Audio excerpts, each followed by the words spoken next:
Humanity loves to brag about how remarkably smart we are as a species. But let's be real. If you actually look at the historical record, our history is essentially a highlight reel of absurd, completely avoidable mistakes. We like to think of ourselves as so advanced, but honestly, our track record for sidestepping the most obvious disasters is hilariously bad. I mean, we endlessly boast about creating brilliant, hyper-complex tech. We designed things like the Nintendo 64's reality signal processor, literally a chip that could calculate complex 3D geometry and lighting transformations in its sleep. Yet, our historical reality, we basically have the survival instincts of a moth inside a microwave.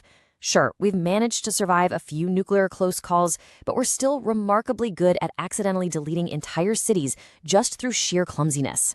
So today, in this explainer, we're skipping all the boring textbook stuff. Instead, we're looking at 3 highly specific times a minor error, just a tiny little oopsie, snowballed into a high-octane, complete and utter catastrophe. Get ready to feel a whole lot better about your own daily mistakes.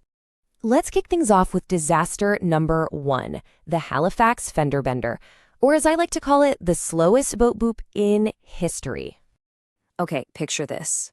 In one corner of the harbor, you've got the SS Emo, cruising along carrying basic relief supplies. Nothing crazy at all. But in the other corner, you have the SS Mont Blanc. And this wasn't just some simple cargo ship. It was basically a giant floating bomb packed to the absolute brim with 3,000 tons of highly volatile war explosives. It was quite literally a disaster waiting for a catalyst.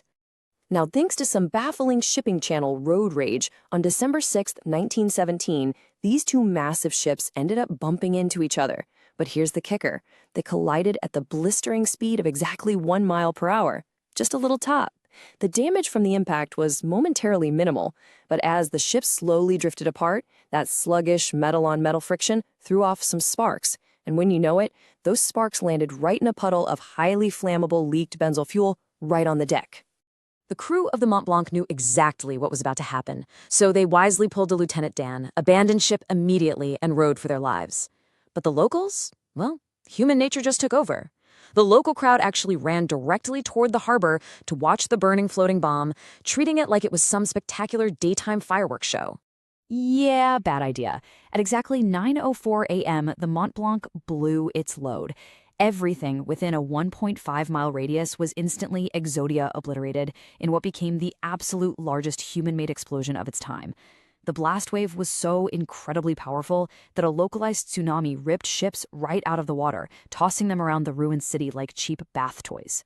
It's hard to wrap your head around, but over 1,600 people were simply erased from existence in a split second, and thousands more were severely injured. An entire industrial sector of the city was wiped off the map, all because of a 1 mile per hour boat boop. Moving on to number 2, the $32 billion soda mistake, a corporate bra moment for the ages. Imagine a company hosting a promotional giveaway so incredibly botched that it turns an entire country into a literal war zone. Welcome to the 1992 Philippines. Pepsi was desperate for a boost in sales, so they launched this number fever contest. It was a simple, brilliant marketing hook. Find the grand prize winning number under your bottle cap and win 1 million pesos. To put that into perspective, that was roughly 50 times the average annual salary at the time. Naturally, it was an absolute sensation, skyrocketing Pepsi's monthly sales in the area by a massive 40%. But then, the manufacturing department had a massive, historic bruh moment. See, the original plan was strictly to print exactly 2 bottle caps with the grand prize winning number, which was 349. The reality? Through a monumental computer glitch, they accidentally printed 800,000 bottles with 349 stamped right under the cap. Just like that, suddenly, Pepsi was on the hook for $32 billion. Let that sink in for a second. That catastrophic mathematical error equated to almost triple the value of the entire global Pepsi Corporation at the time. They were completely and utterly bankrupt on paper, basically overnight. So when Pepsi inevitably tried to back out and retract the winning number, the public didn't just write a mean comment online or complain to a manager. Oh no, they formed an organized coalition called the 349 Alliance, sparked widespread boycotts, violently rioted in the streets, and quite literally started blowing up Pepsi delivery trucks with live hand grenades. Seriously, all over a soda contest. All right, let's look at number 3, the holy crap disaster. We're going all the way back to 1184 in Erfurt, Germany. So King Henry VI called an informal diet to settle this bitter, drawn-out land dispute. He crammed over 100 of the empire's most rude but noble dudes, we're talking high-ranking bishops, knights, and counts, into a single, aging wooden room on the upper floor of a local church.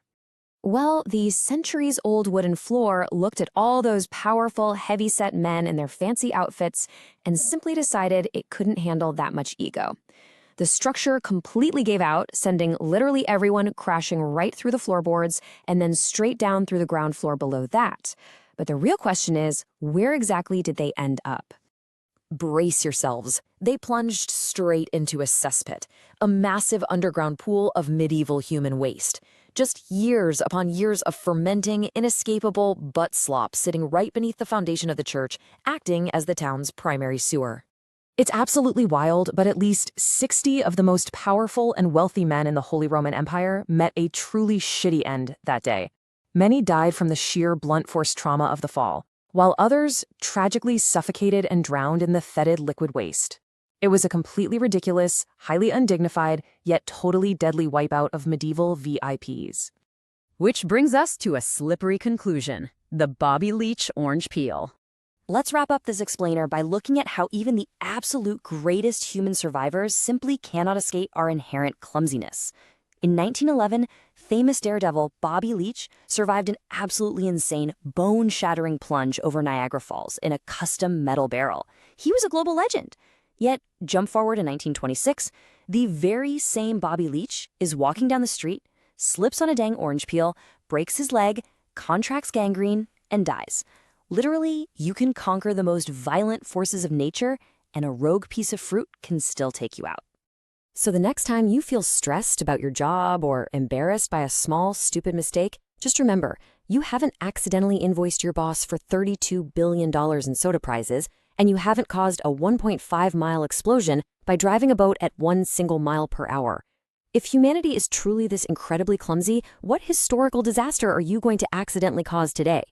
Keep your floor structurally sound, stay far away from orange peels, and I'll see you in the next explainer.